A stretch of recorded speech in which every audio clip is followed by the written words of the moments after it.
फातिमा की रानी माँ, प्रभु यीशु की माँ, आसरा तू ही है माँ।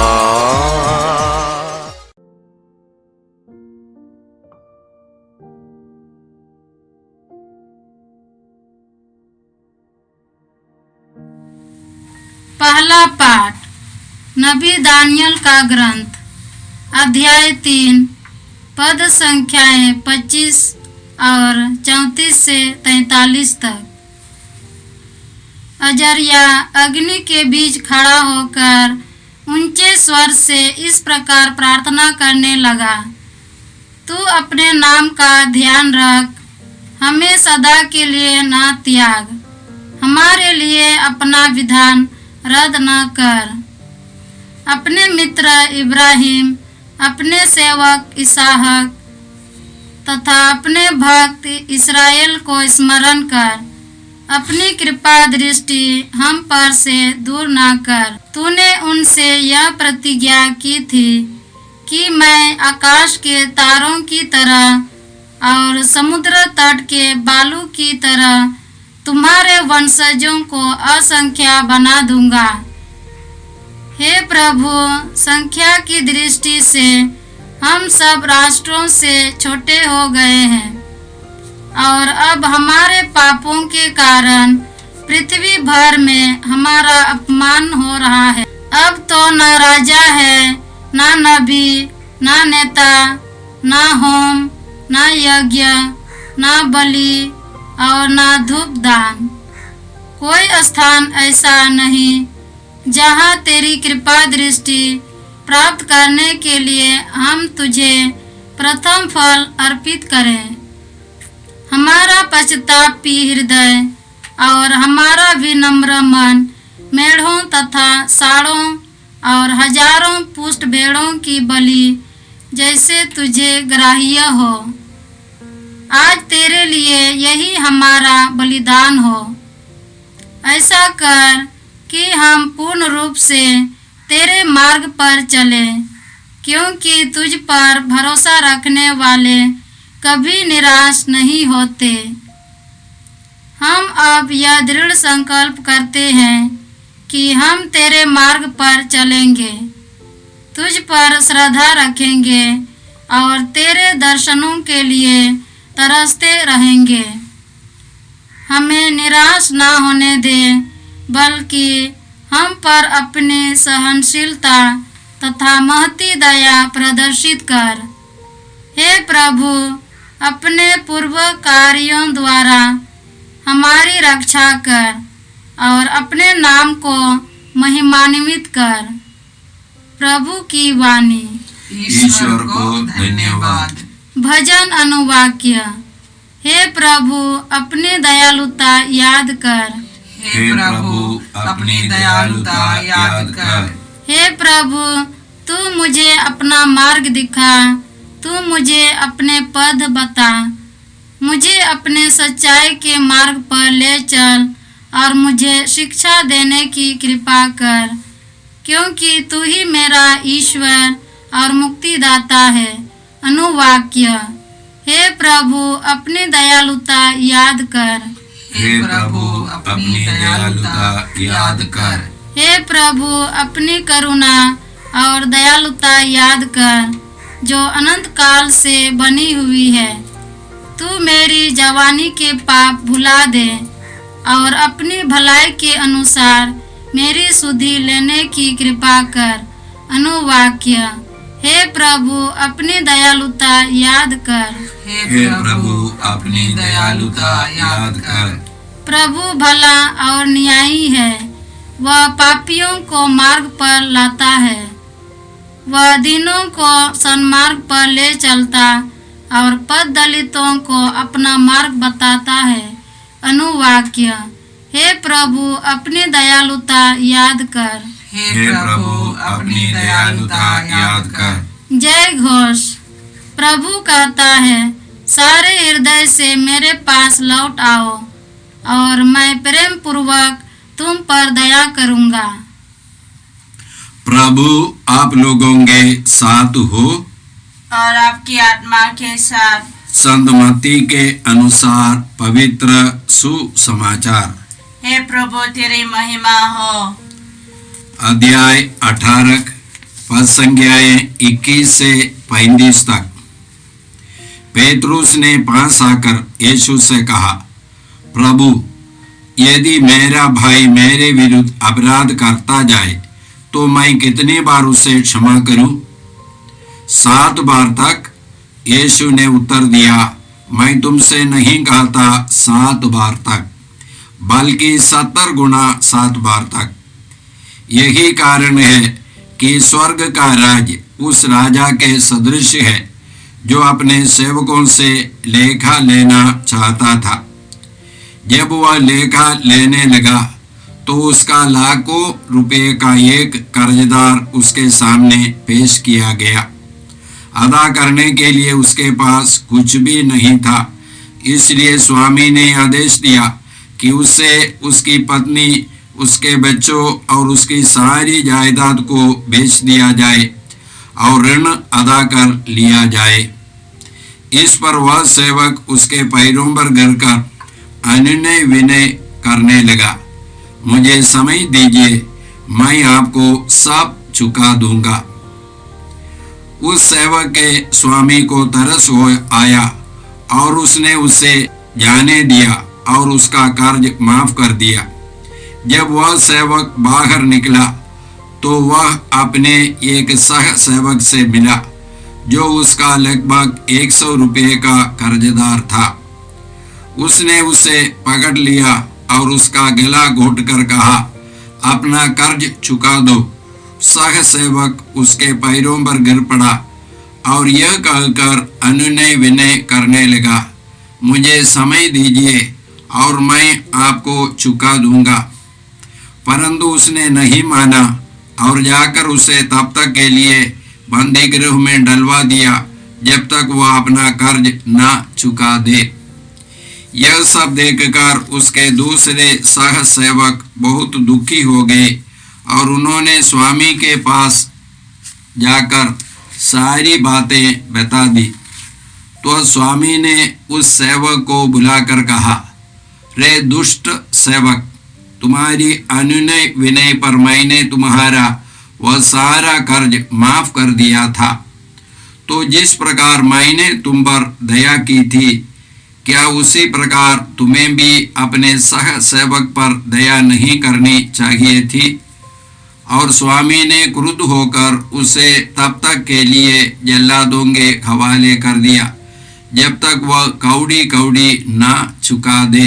यदि तुम में हरेक अपने भाई को पूरे हृदय से क्षमा नहीं करेगा तो मेरा स्वर्गीय पिता भी तुम्हारे साथ ऐसा ही करेगा। यह प्रभु का सुसमाचार है।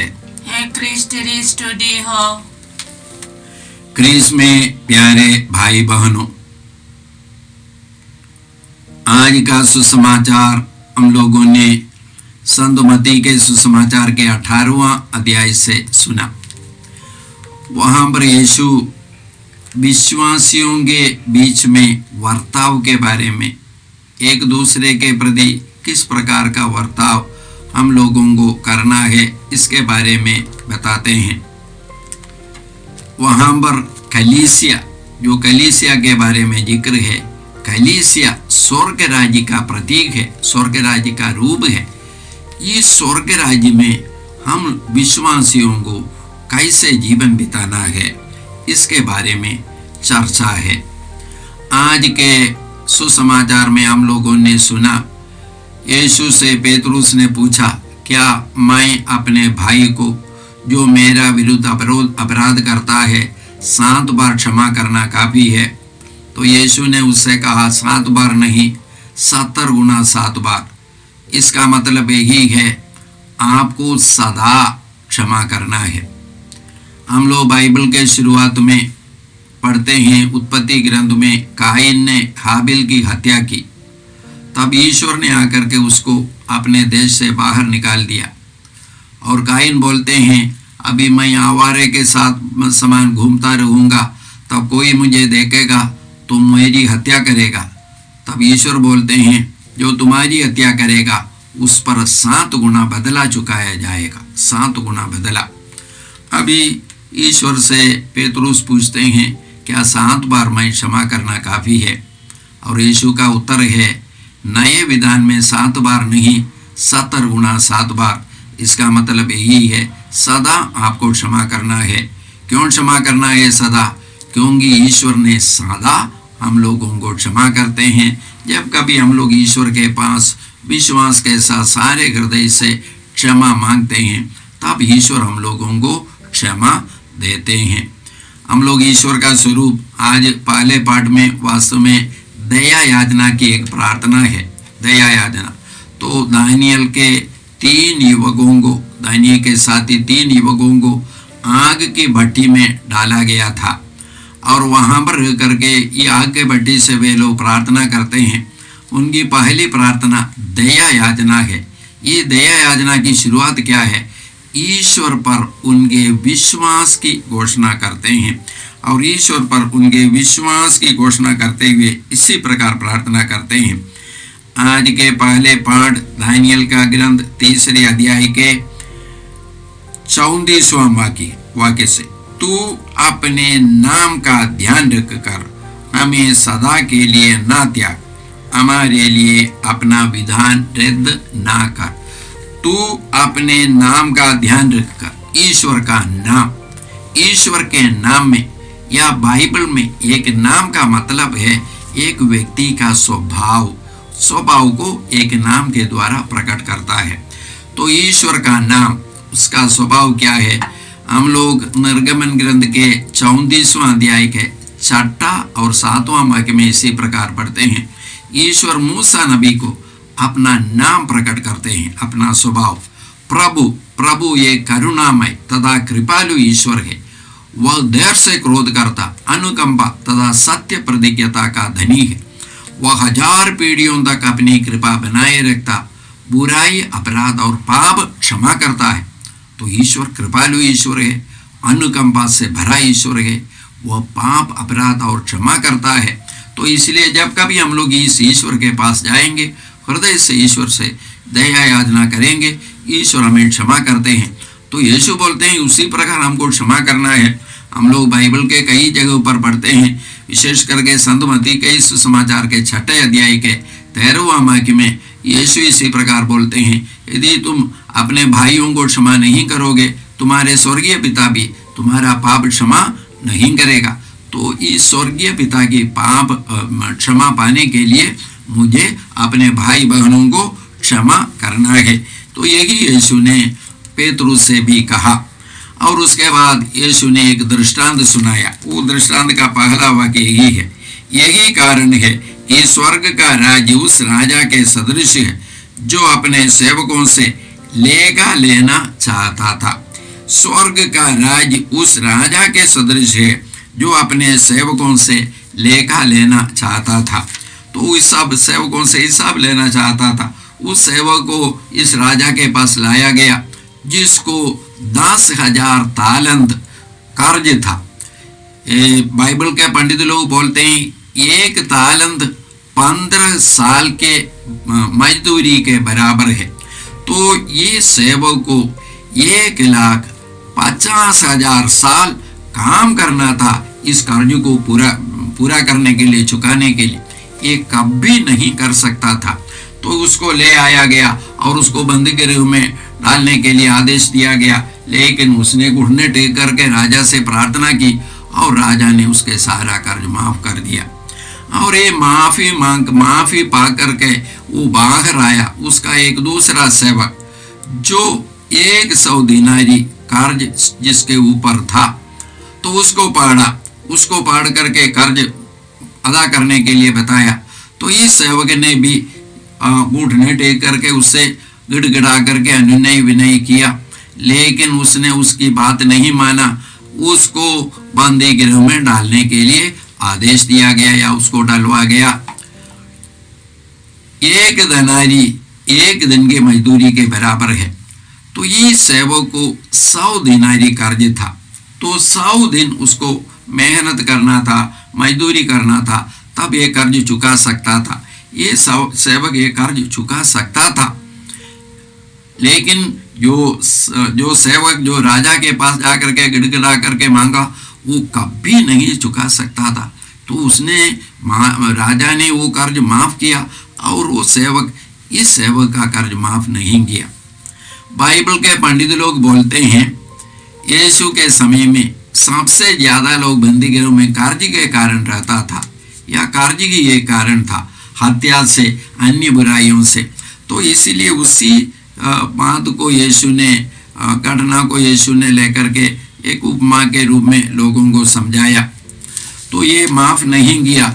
जब राजा को इसके बारे में पता चला तो राजा ने उस सेवक को बुलाया और उसके बाद उस सेवक ने कहा, मैंने तुम्हारा इतना सारा जो कर्ज बिना शर्त माफ किया था और तुमको भी तुम्हारे सेवक को माफ करना चाहिए था, क्योंकि तुमने माफ नहीं किया, तुमको भी मैं बंदीगृह में डालवा देता हूं जब तक तुम उस कर्ज को नहीं चुकाओगे।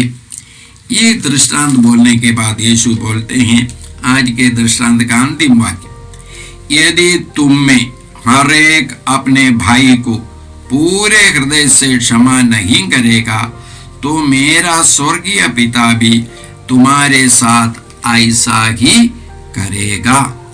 तो मेरे स्वर्गीय पिता भी तुम्हारे साथ ऐसा ही करेगा। इसका मतलब क्या है? इसका मतलब यही है, ईश्वर ने यीशु के द्वारा हमारे सारे पापों को क्षमा किया है। हम लोग संधि योगन के पहले पत्र के दूसरे अध्याय के दूसरे वाक्य में इसी प्रकार पढ़ते हैं, उन्होंने हमारे पापों के लिए प्रायश्चित किया है, न केवल हमारे पापों के लिए बल्कि समस्त संसार के पापों के लिए भी। तो यीशु ने हमारे पापों के लिए प्रायश्चित किया है, लेकिन इस प्रायश्चित का फल मुझे तब मिलेगा जब मैं अपने भाई बहनों को सारे हृदय से बिना शर्त क्षमा करता हूं।